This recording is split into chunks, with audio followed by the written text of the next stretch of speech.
the last bunch of years, the sport for me was the background. Going to a race weekend, the sport was the lovely, compelling, colorful, sexy background. But what I loved was the contact with the people. I miss the people. I miss the people a lot. What suits me in medicine is the combination, especially in the field of medicine that I do, it's the combination of the intellectual challenge and the manual technical stuff. And all of that for a reasonably noble goal. I mean, basically, although, you know, I'm not saving lives every day, I'm helping people to feel better, get better, correct problems, and so on. And chose my high school because of that, chose my college because of that. And then at the end of college, when I didn't get a spot in an American medical school, that's why I came over here to Belgium. As an anesthesia trainee in New York, we went to see an IndyCar race that they held in New Jersey, half an hour away from New York. And I remember going to that car race, because I've always been a really big motor racing fan. I mean, I grew up watching car racing every week, whatever was on TV. Anyway, we went to this IndyCar race in New Jersey as anesthesia trainees, and I was fascinated by the service cars on the track before the race. And although I didn't put two and two together, I thought, gee, that must be really cool to actually work at a race and kind of get to be part of this whole thing and maybe even go around on the circuit. Finished my training, came back to Belgium, and came back to Belgium in August of '89, about a week before the Belgian Grand Prix. And I was sitting there watching the Belgian Grand Prix, realizing that that Grand Prix is 30 kilometers in that direction. And I thought, wait a second, for sure there are doctors there. It's right next door to the house. I need to find out about this. It turns out that the guy who ran the medical team here at the Belgian Grand Prix is a guy I knew very well from my studies. And he said, sure, as soon as the season starts, 1990, come on down. So that's what I did. I basically worked at Spa every 2 weeks. Didn't matter what was racing, big cars, small cars, open cars, closed cars, motorcycles. I didn't care. I just went every 2 weeks, spent all day sitting in a medical car. When August came around, they said to me, we're going to put you in the FIA car. And I thought, okay, that's cool. I was really happy. I thought, hey, that meant that I was the most senior guy and the most skilled anesthetist. And as it turns out, I was wrong about that, although I was the most senior guy. They're putting me in the car because I speak English. They said, yeah, now listen, a few things you got to know. You're going to be in a car with a guy named Watkins. Okay, I never heard of Sid Watkins. He's the big boss. Cool. He's very grouchy. Oh, okay. You need to keep him in a good mood. You need to be telling him jokes. You need to be smoking cigars with him. I was a cigar lover, so was Sid. And we also need to know, if you find out that anything's not right, if it's going to become an incident, you need to tell us quickly so we can sort the problem. Because when he goes off into a bad mood, forget it. I said, okay, fine. Met Sid. We hit it off famously. Lovely guy. We really got along great. And basically worked with Sid every year, but only once a year for, I don't know, 5 or 6 or 7 years. You know, the Sunday of race day here at Spa, for me, was it was an interesting mix of the most exciting, happiest day of the year, because I was working at the Belgian Grand Prix, lining up behind the starting grid. But at the same time, it was the saddest day of the year, because in 2 hours, it's all going to be over, and I have to wait a year for this to happen again. In second, third week of February, '96. And so at that point, we were about 3 weeks from the beginning of the '96 season. And I got a phone call, can you come around with me for most of the season? And I was absolutely panicked, because I quickly talked to my family, and that would not have been too problematic. But the hospital would have been extremely difficult to organize with 3 weeks notice. And I thought, well, that's it. I've just gotten offered the most amazing job there is. And I had to say no. I said no. Turns out the guy that Sid fell back to couldn't do the whole season. So I wound up doing 2 or 3 races that year. I was happy because about 4 weeks later, I got this huge box in the mail. And in the huge box in the mail were, you know, 5 FIA shirts, a bunch of FIA trousers, and FIA overalls. I thought, okay, so this means something. This was Imola 97. I was on call at the hospital Friday night, Saturday morning, kind of barely opening my eyes after a hard call. My beeper went off for an outside call, and by the time I answered it, they had hung up. And I asked the hospital's operator, who was it? And she said, it was an Englishman, I think it was Professor Watkins. And I thought, oh my God, this is the second time I've blown it. I looked up the number of the Imola circuit, called the Imola circuit, asked them for the number of the medical center, called the Imola Medical Center, and now the cars are screaming by. You could hear it in the background. They could hardly talk. And I said, I need to speak to Professor Watkins. I knew that they could go out to the med car. So they told Sid that I called back. Sid called me back about 2 hours later and said, hello, old boy. Listen, can you do it this year? We'll do about all but 5 races. I said yes. Didn't ask anybody any questions at home, at work, anywhere. I just said, he said, a very clever way to get in touch with me, old boy. I said, well, thanks, Sid. I'm motivated, you understand. I just said yes and dealt with the consequences later. In an unspoken agreement, I was to shadow Sid. I was to provide technical backup, but Sid was the boss.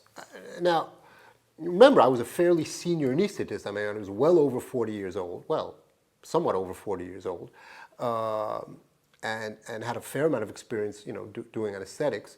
I didn't really have more than the normal lessons to learn, medically speaking. But I was completely new to that milieu, and basically what I did was, hard as this is for me, I basically just shut my mouth and walked around with Sid. And I've told people, for 4 or 5 years I walked around with my blue overalls on in the paddock and nobody even said hello. It's a fairly closed milieu. It's not unfriendly, but it's just not a welcoming milieu. And it took years before people started to kind of figure out who I was. And obviously, I also had to balance something that I always found uncomfortable working with Sid, especially in later years. When I started working with Sid, was a fairly young guy. But as we moved on together, as he started to get on a little bit in years, the question on everybody's lips was, when's he going to retire? And are you going to take over from Sid? And that question was often expressed openly to me or to Sid or to both of us. And it's a question that embarrassed me intensely. Clearly, the job that Sid did was a job that every motorsport doctor in the world wanted to do. And I could see, because I was obviously very closely involved, I could see that there was maneuvering going on everywhere in the world to try to be there when Sid retired. To me, the most exciting aspect of doing what I was doing when I was doing it with Sid was to be able to work with Sid. And I told him every year, listen, if you want to quit motor racing and you want us to go do medical cover for volleyball or for golf or for tennis, I'll go with you. I'll leave this. As much as I love the racing, I'll leave. Wherever you go, if you want me, I'll follow, and do it with you. Because I wanted to clear to him that the reason I was doing it with him is because I loved being with him. Not because I wanted his job. Not because I wanted to be well positioned when he retired. Sid was, I tell you, he was probably the most extraordinary person I've ever met. He really, very quickly, over a couple of years of sporadic contact, but very quickly, given how little I saw him in the beginning, very quickly became one of the most important people in my life. I never met anyone with more wonderful stories to tell. Racing stories, medical stories, life stories. And he was I'm not sure he was a fatherly figure, but he became that very much for me. And I know that, if and when I got into trouble, I often would turn to Sid before I turned to my own father. That's how close things got. Intensely charismatic. He just sucked you in and held you there with his laugh or his smile or his stories, and our senses of humor matched very well. very disrespectful, very willing to be vulgar when necessary.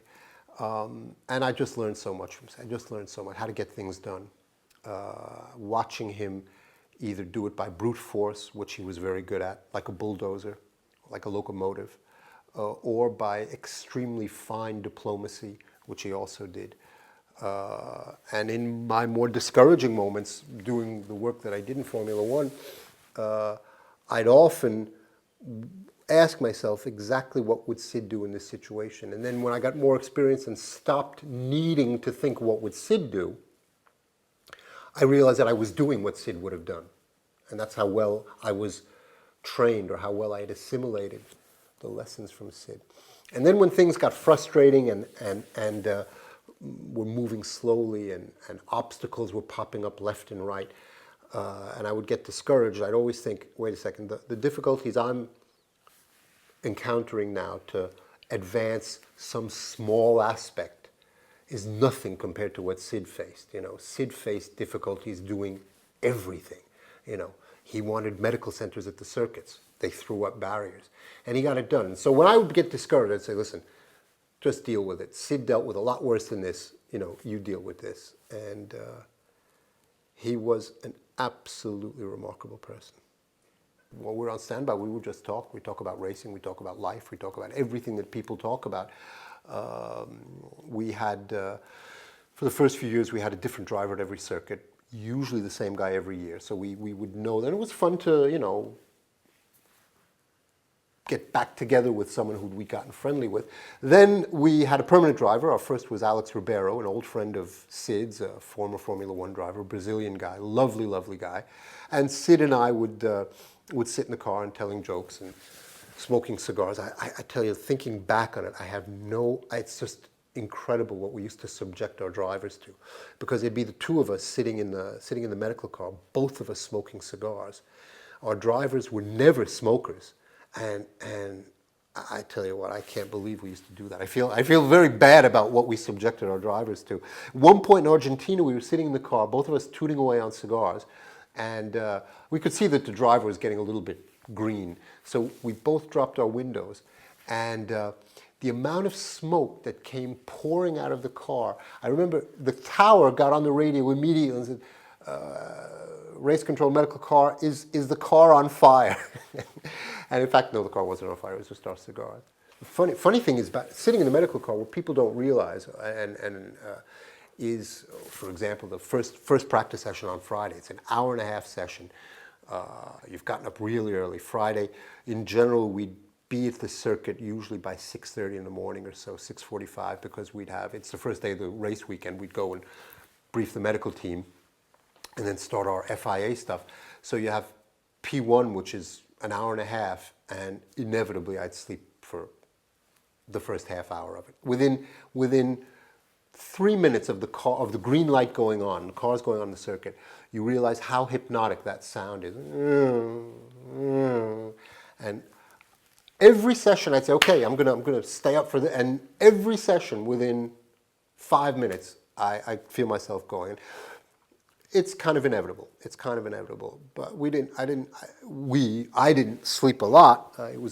But sometimes you just can't help it. The other interesting thing about that, and obviously the race day, when you line up behind the starting grid. Now you're lined up behind the starting grid. You're 3 meters from the last car on the grid. No one on earth sees that. Me, driver, the guy sitting in the back. Those are the 6 eyes on the planet that see that spectacle. And there's so much adrenaline. I mean, my heart's not racing, it's not thumping, there's none of that. But you're so focused. First of all, that first corner, you don't know what's going to go on at the first corner. Anyway, you get around that first lap. Go back into standby position, and now the race is on. They're into their 3rd lap by the time we come around. And always, because the adrenaline doesn't stay up that high, the adrenaline starts to come down. 5 to 10 minutes after getting back to standby position, I'd look at the driver, and our driver would be like this. Doctor in the back. Now, the doctor in the back, this is even more incredible opportunity than for me. I would do it every 2 weeks. This guy does it every year. So this was like when I used to work at Spa. And he's sitting in the back for the start like this, and 10 minutes later, as soon as the adrenaline goes away, no matter how exciting the action is, for us, there was so much energy. And when that energy drops, and I would always think how ironic this is. We are people who are passionately involved in motorsports, so much so that we travel everywhere, leave family, leave jobs, do all of that, and we're all asleep. Then that would last for about 3-4 minutes, and then obviously and then you really watch the race. And that's a great pleasure too. Watching when you have the race on TV, the timing screens, and a professional race driver next to you. I tell you what, you can analyze a race like nobody. And when you watch it on TV, which I don't do very much, now I've started again. When you watch a race on TV and you listen to the commentary, tell you what, they should put some microphones in the medical car. Then you'll figure out what's going on.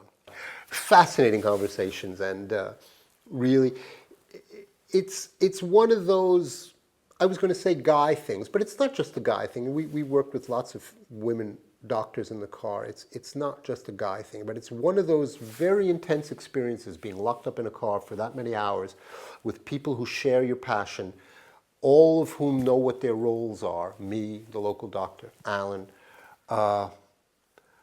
Ultimately, it's very rewarding, and it's one of the things. Obviously, if you don't like the person you work with, you can't do that job. You're spending 8 hours a day in the car, or 6 hours a day in the car. But when you do like the people you work with, it's quite amazing. It's quite amazing. You shut those doors, you head down to the end of the pit lane, and now here you are. You're in your own little world. Bernie called Sid in '78 because things had just gotten out of control. Motor racing had always been dangerous because no one had really thought about the safety aspects. And as long as motorsport was a sport that was seen and appreciated by a small group of lunatics who went to circuits to watch racing, that could happen. The world was different, communications were slower, there was very little television and very little media coverage of Formula One, certainly on TV. And so the losses were dramatic, but not very public. By the mid-'70s, things were really bad. There were fires all the time. Drivers were getting killed in fires, and this was on television now. There were still tremendous losses. Bad injuries. In the mid to late '70s, you had Marc Surer, Jacques Lafay, all these guys destroying their legs. And all the bad stuff that was happening in full public view now. Formula One was no longer a sport of anoraks going to circuits and watching it. It was on TV every week, and the audience was exploding. And Bernie very astutely realized we cannot have this degree of injury and fatal accidents. This is not going to be, public can't watch this kind of stuff. And so he asked Sid to come in.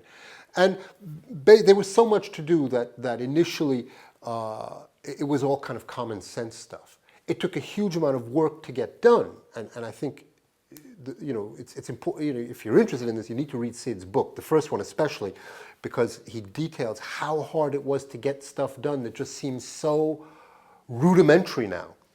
You need people who need to be qualified. You need medical centers to receive your casualties. You need equipment. You need an attitude. You need a certain organization. You need the driver's feet to come back behind the front axle. You need to study your barriers and so on. And this got done, well, roughly speaking, between 16 years, 78 and 94, when the Imola weekend kind of catalyzed everything. Everything between 78 and 94 was roughly speaking, common sense and dramatically effective. The risk of fire basically disappeared. We still have, you still, even when they were refueling, you'd still see some refueling fires, but nobody really got hurt. You didn't see drivers burning to death in cars anymore. No more Niki Laudas, Roger Williams. What happened in '94 was that the scientific method was applied to motorsport safety.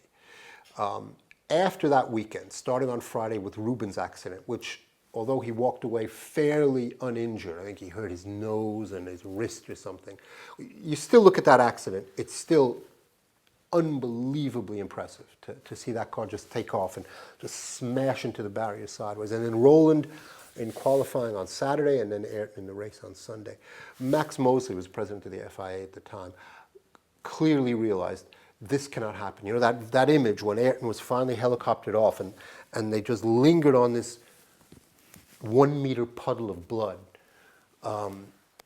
That image was so horrifying. Max realized this can't happen again. If this happens again, the prime ministers of the countries that we go to are going to say, no, no, you're not doing this in our country anymore. This is crazy, you know. And people are going to turn off the TV. They're not going to let your kids watch, knowing that any minute somebody could get killed in front of your child's eyes. Max understood immediately that this can't happen anymore. You know, we've got to make a big effort now. And on Monday morning, or Tuesday, he was on one of the British breakfast shows. Sid was watching, having his coffee, and Max said, yes, we've formed an advisory expert group, and Professor Watkins will be the chairman. So I think Sid's wife was like, Sid, did you hear this? You're chairman of the... Anyway, the advisory expert group sat down, and instead of saying, let's do this with the helmet strap, let's do this, they said, let's do this. Number one, let's use science. Somebody has an idea, we're going to test the idea, we're going to generate data, and if the data supports the idea, then we'll ask the engineers to implement it, if it's feasible. So that's the first thing. That had not been done until then. Either until then, the ideas were intuitively obvious, pulling the driver's feet back behind the front axle, or they seemed like good ideas. Let's use tires as an energy-absorbing structure. We have a lot of them. They don't cost anything. We can line them up. We can paint them.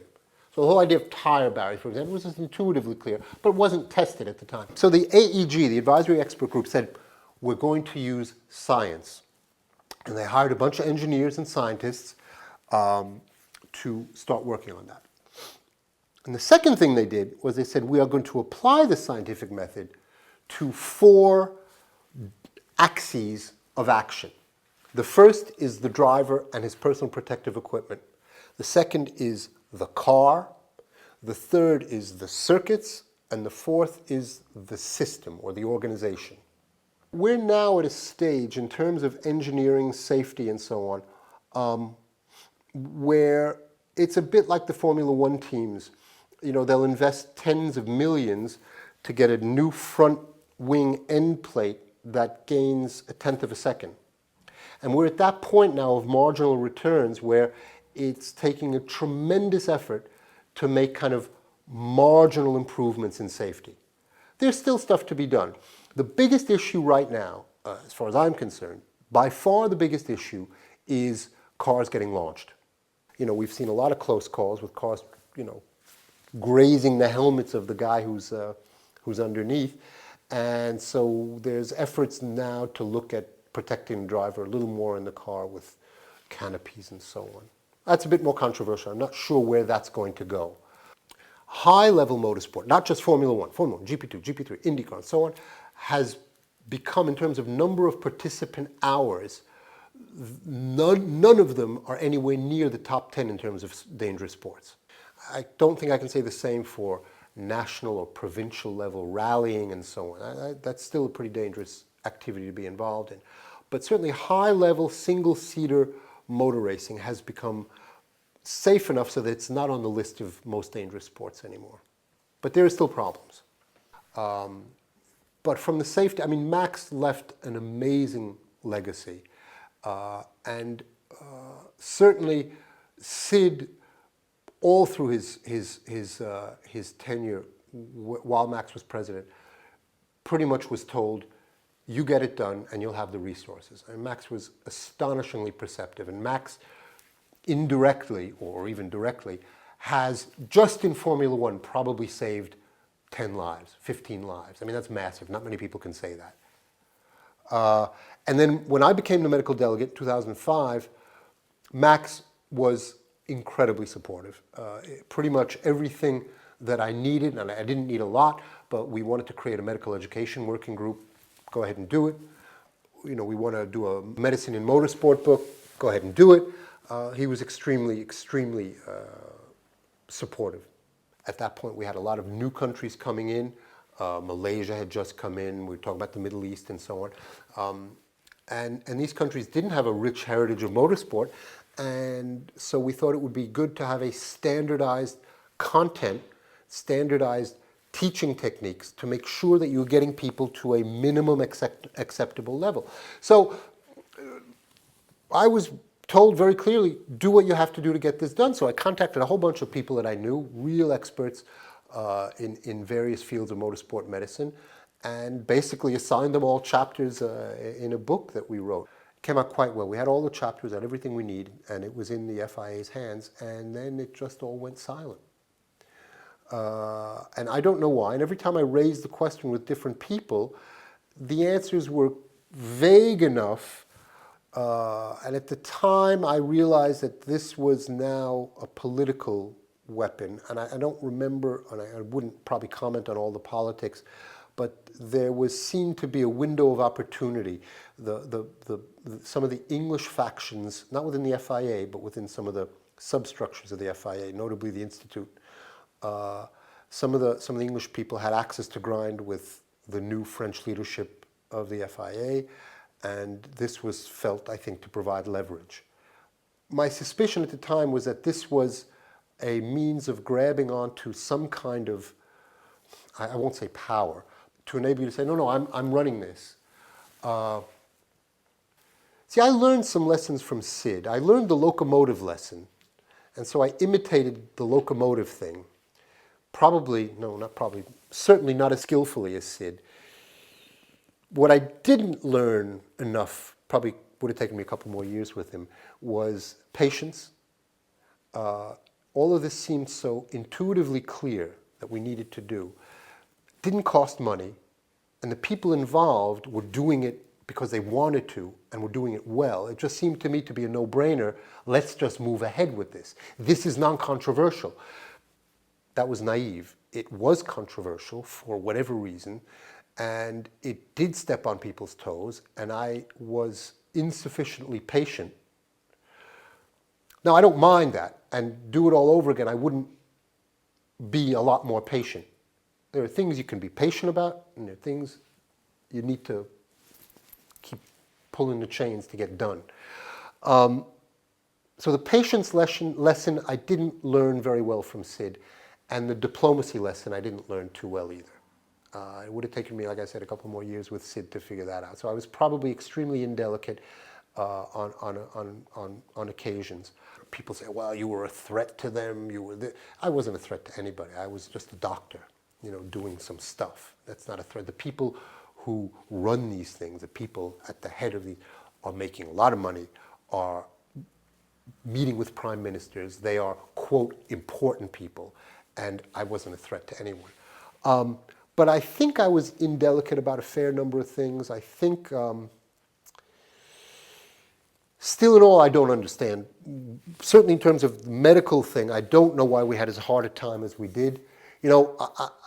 Having been around all the circuits while I was with Sid, I realized one of the things we're missing is a professional society.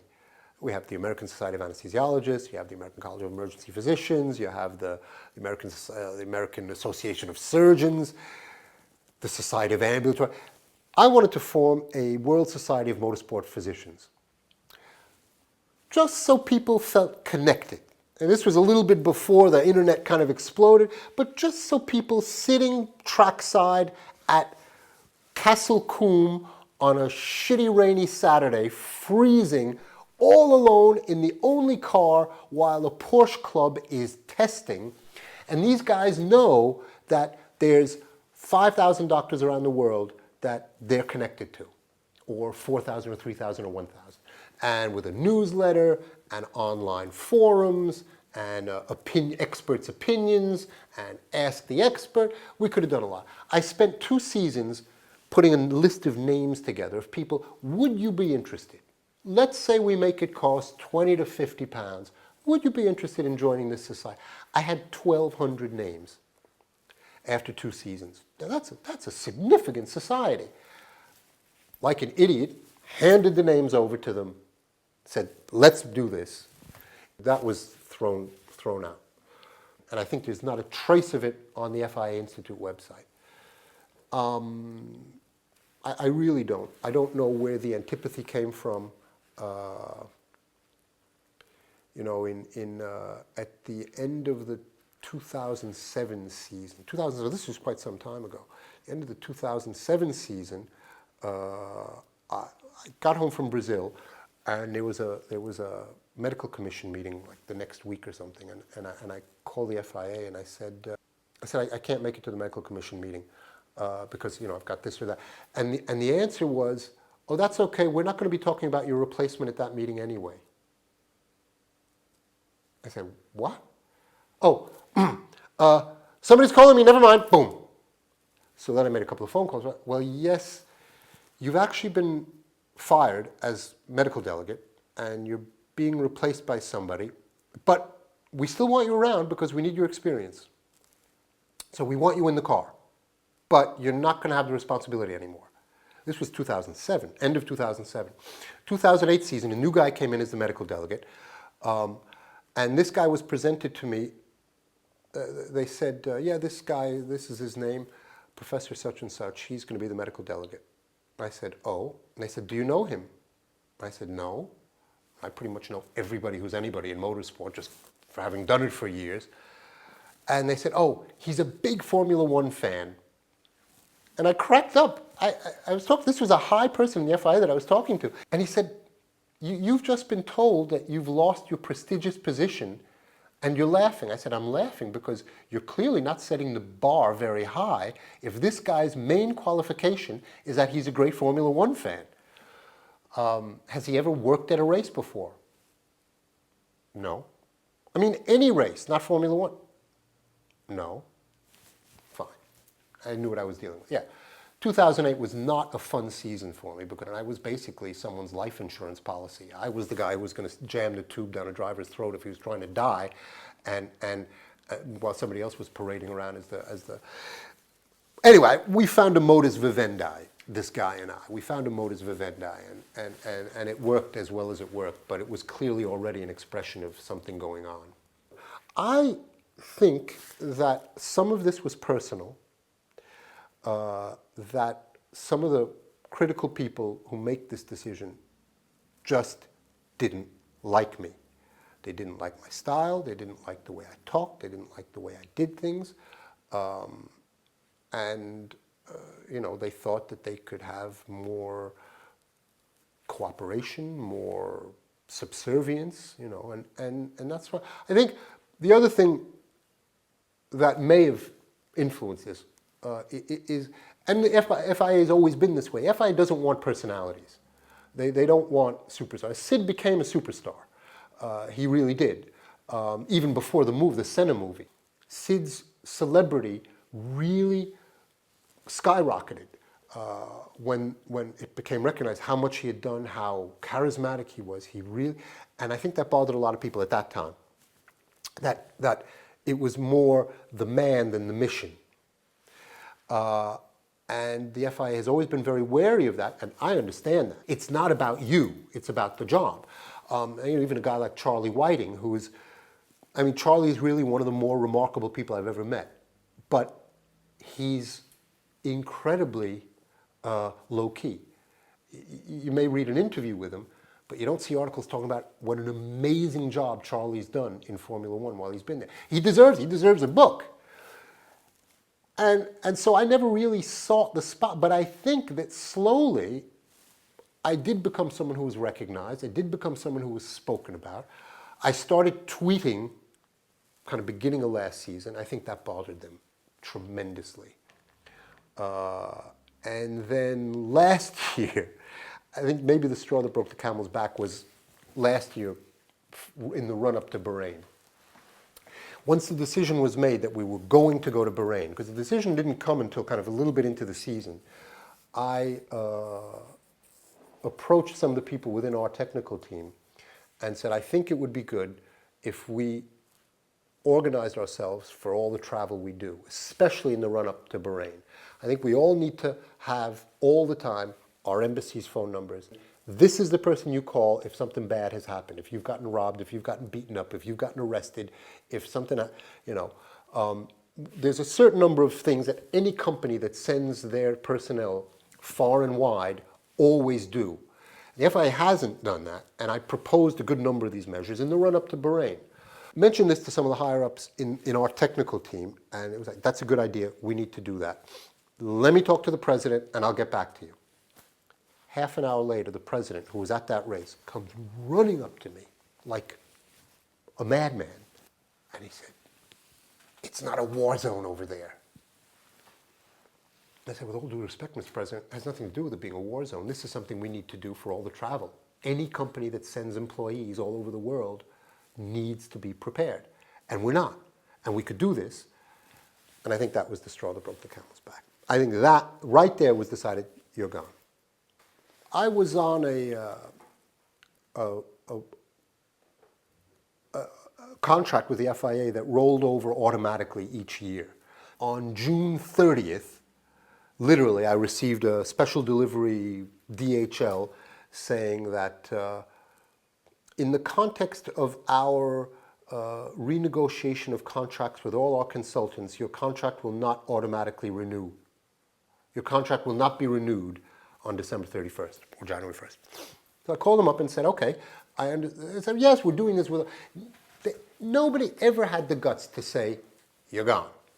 So I called up because I kind of suspected that, and I called them up and I said, look, if this is part of renegotiating all your consultants' contracts because it's a mosaic of payment and privileges and first class and business class and this and that, all that contract crap, fine. I'll send a new proposal and we can talk about it. But if you've already decided, if you're doing this because you've decided you're not going to use my services next year, just tell me and don't waste my time. I'm not going to sit there and figure out financial terms and travel and all of that other crap. You know, I'm not going to waste my time sending a proposal if you've already decided to fire me. I'm sure, not even sure, I know that they'd already decided to fire me. So I sent them, they said, well, literally, I couldn't even tell you the words they used. I said, the French have this way of harumphing that almost feels like they're talking, but they're not, and crossing legs and stuff, I don't know. Anyway, I sent them a proposal, didn't hear anything, and then it was in October, I think, when I got an email, one-line email. It said, I'd like to speak to you about your contract renewal. It was the president of the medical commission. So I thought, oh, this is important. So I called him, and he said, yeah, we've decided not to renew your contract. I said, okay, any reasons? Well, there's Twitter. I said, I'm not going to attempt to change your mind about this, but I do point out that I've never received any formal notification that that's a problem. That was the only thing he mentioned. I said, really? I didn't. It was a 20-second conversation because I wasn't going to get any answers, and I knew I hadn't gotten any answers. I was told, I said hello to the president in Hockenheim. He was in the FIA motorhome, and I was about to leave. The race was over, and I was about to head home. And I said, hi, Mr. President. And he said, sit down. Well, I sat down. The president tells you to sit down, you sit down. And he said, you've done something extremely grave. And I said, what did I do? You gave an unauthorized interview. I gave an unauthorized. Now, I tell you, since I started working with the FIA, I've known that the easiest way to get yourself fired is to say something to a journalist that's not authorized. So I said, Mr. President, well, that's not what people tell me. Turns out he's talking about an interview that I did for L'Equipe. And I said, Mr. President, do you really think I would have done an unauthorized interview in your own country's major sports magazine where you were guaranteed to read it? That's not what they tell me. I said, okay, here's the deal. I called up the media delegate who had authorized and I said, you're going to copy me into an email to Jean Tut within an hour that says, honestly, that you approve that interview, or there's going to be a shitstorm. Because I'm not getting fired because of an interview that I did that you told me to do. So he sent that email. That obviously didn't change anything. Makes me think they were pissed about the interview, but it was authorized by their own person. It was an excuse and not the reason. So I can come up with a bunch of excuses, but I can't come up with any reasons. I don't think they like me. I just don't think they like me. My initial thought was, okay, don't burn bridges, see what's going to go on, and just let the smoke settle a little bit. And then somewhere around December, I was sitting right there, and I got really, I thought, I've been treated very shabbily. They've created a situation, they hadn't yet named Ian, so I had no idea what was within their intentions. But I knew that you could take the most skilled doctor in the world and throw him into this position. He is not going to be as effective as he would have been had you done this intelligently. To do something this way with as little concern for mission readiness infuriated me. And what triggered it was the realization that these people either don't understand what's involved in mission readiness, and I thought, damn, these are people running the show, that's scary. Or, and I almost think it's more likely, they don't care. And I tell you what, that's a lot scarier.